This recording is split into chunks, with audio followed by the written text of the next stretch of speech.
Killbot 5000.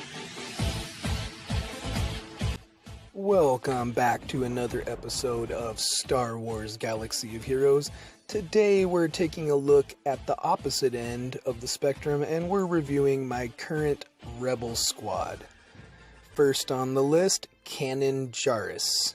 We're going to level this guy up a little bit, try to make him a little bit stronger. It's been hard to level him up as he's not farmable and I've only got him to 3 stars at the moment.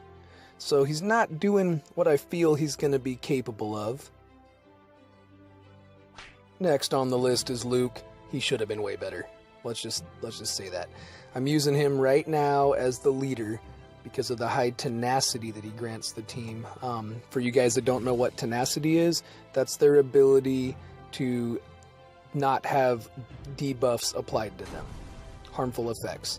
Next on the list is Bistan, the Space Monkey Man. We're going to level him up again. Get him up to level 71 or 72. Nope, level 71. That's what we had money for.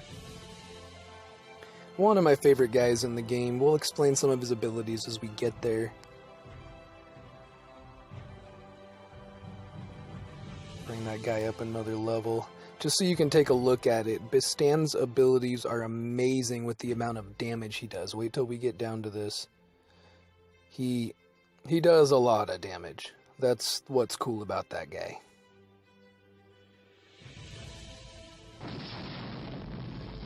And we are leveling up HRC, the Hoth Rebel Scout. One of the most underrated characters in the game by far. I'm definitely taking this guy up to 7 stars as quickly as possible.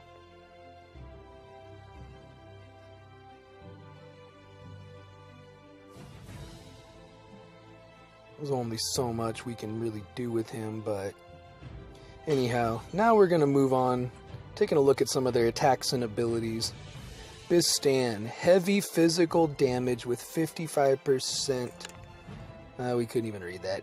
Frenzy, that's the amazing one. You give this guy Frenzy, anytime your team does a special attack, he comes right back in and attacks. Amazing. Huge amounts of turn meter gain. You can attack 6 or 7 times before they can attack once thanks to this Frenzy ability. He gains potency for each debuffed enemy. For you guys that don't know what potency is, he has the ability to attack and put that little timer on top of their head, and when it blows up it does extra damage. Hoth Scout is great. Gives himself an ability to gain critical chance up, to stun the opponent, and to give himself 100% turn meter anytime he gets a critical hit, which he pretty much does all the time. Anytime that guy does a special ability, he can generally attack twice. Makes him pretty cool. Notice on paper these guys look amazing. Zeb, probably one of my favorite guys in the game. Unfortunately, like Kanan, he's not farmable yet, so he's still stuck at 3 stars. That's going to change soon, I hope. He stuns, he hits hard, he gives people shields. Pretty amazing guy overall. Good counter, nice regular old tank. This is that Honor Guard ability. He gives protection to himself and another one of your allies. Super duper helpful as I don't have any healers in this team at the moment. And his Shrug Off ability is pretty cool. It's essentially him healing himself over and over and over again, and you really see this come into play when he's the last man standing. He's generally the last guy to die.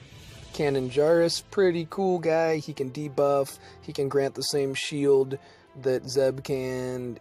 He's got a bunch of abilities. His basic offense is pretty weak, to be completely honest.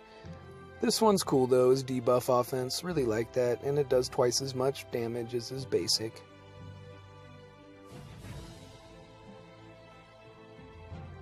Notice these guys aren't close to leveled up. They're level 6, level 5, level 7, somewhere around there. Now he takes the debuffs off of himself and grants shield to him and enemy, and then he gets a 55 counter chance and a 15% health recovery if he's got a debuff removed. Luke, this is why we're using him. Damage to the target, great, you know. Nothing special about that. That's a pretty good one right there. He gets himself he grants defense down to the enemy for a couple turns if he gets a critical, and he gets a critical pretty much every time. The leader ability is amazing. The only reason to have him. 45% tenacity granted to allies. Basically, when they're fighting guys that are trying to throw debuffs on them, they almost never get hit, as you'll see in the video coming up. So let's check out the Rebels in action. Mainly Luke's tenacity ability. That's the best thing about this squad. It's high tenacity, they're high potency, and they've got incredibly high turn meter, as we're about to find out.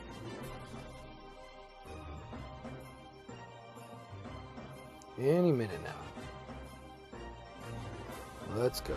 3, 2, and here we are, off to a start. This is from Galactic War, I believe, so we should walk right through this battle. I've got a lot of footage stored on here. I can't remember what it goes to. Vader's classic, no, when he gets beat up. Notice they resisted all the AoE from Darth Sidious. They're gonna clean house on this one. I don't see them getting hurt by these guys. They're fighting people that are like level 56 and 58 and stuff like that. So really just kind of a skill display, I guess. You can kind of see the cakewalk of how these guys walk through everything. They make it really easy. Yay, go Rebels. Now, this one they will lose. This team's a little bit too tough for them. This is from the arena. I originally went with this team to try to be an army of Sith killers, as the Siths love putting debuff effects on my squad no matter who I use. So I thought these guys would be a good way around. The problem is they just don't do enough damage at the moment, even for a high damage team. I only got one guy that counters. They don't have any healers. And when you're putting them up against a Sith team that has an added healer, like right here, it can be pretty tough. So I'm going to try to take her out right away. Here goes Bistan with his frenzy. Alright, she's out of there. And we got another healer. We got the Jedi Consul, yeah, in the corner there. Let's get rid of that jackass if we can. Have a feeling that I'm going to end up getting more hurt. Ooh, see, one guy ended up getting a single debuff from Vader, and most teams, Vader can put 2 or 3 on each character. The tenacity that this team displays is definitely good, so I think this team is going to be worth my time to continue to invest into, but something's missing. I don't know. I don't know what you guys see here. Which character's gotta go? Bistan died kind of quick, but I feel like he's worth keeping. It's almost like they need a new leader. And is there anybody else that can grant the tenacity that Luke can? But look at that. I mean, he's gone. The leader should be one of the last to go. If I remember this battle right, it's going to be all Zeb here in a minute. He's about the only one that will continue just to go and go and go no matter what. But it lets you really show, or this video really lets me show Zeb in action. Probably my most rambly one I've ever done, but hopefully you guys like it.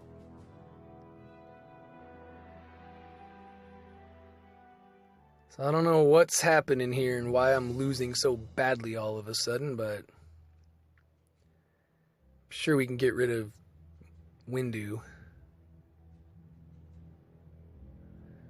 Oh, that's why I lost. I should have taken out Nihilus first.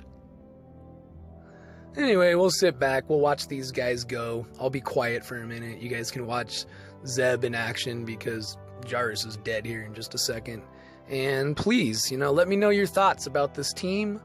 Subscribe to my YouTube channel, subscribe to my Facebook, leave a comment, hit the like button, hit the dislike button.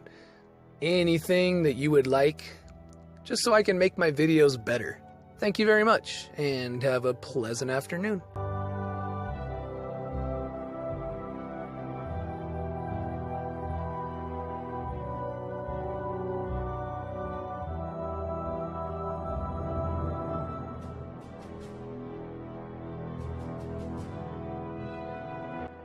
We are back to the drawing board with these guys. Updates soon.